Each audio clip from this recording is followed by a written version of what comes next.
What's up, Browns fans? Spencer German here at Locked On Browns, and another day of work in Berea done here on the day before Thanksgiving as the Browns get ready for that matchup with the 49ers. And Shedeur Sanders, of course, starting at quarterback for the second consecutive week. We got a chance to talk to Shedeur today. Had some really good things to say. I asked him point blank about, just what the conversation was like with Kevin Stefanski in terms of being told, hey, you did enough to keep this job, like what that meant to him. And he was pretty firm, like, yeah, it's taken 7 months for him to get to this point, and he's been candid about how that 7 months has gone and how it wasn't where he wanted to be for most of the time. And he certainly is grateful to be here, but that he has no plans of giving it up, that he's not getting comfortable, that he's going to keep on working and doing the things he's done behind the scenes since he's been here and do everything he can to keep the job, because he wasn't where he wanted to be. Now he's exactly where he wants to be. I thought that was some pretty interesting and powerful stuff from him. He also was asked pretty directly about his relationship with Kevin Stefanski, which I know outside the building, everybody has opinions on how they've handled Shedeur, if Kevin Stefanski's sabotaging Shedeur, all those different things.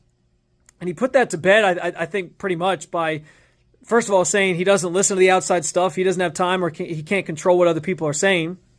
But that also, Kevin and him have a pretty normal coach-to-player relationship. He helps him with what he's supposed to do on and off the field, and that they've grown over their time together, and that it's good. Like, things are fine. That he's happy to be here in Cleveland. So I hope that puts some of that to bed. I'm sure it won't, but it was interesting to hear Shedeur's sort of perspective on it. And he's always very candid and open and honest about things.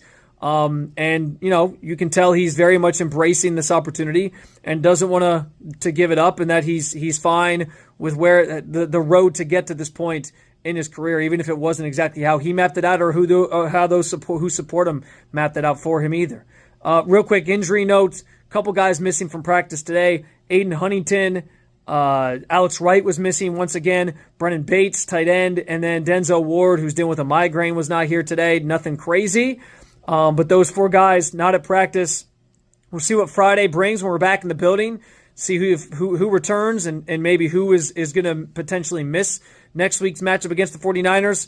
But in the meantime, work continues, and we'll have plenty to talk about on Locked On Browns and our crossover edition, Locked On 49ers, which we got coming for you on Thanksgiving.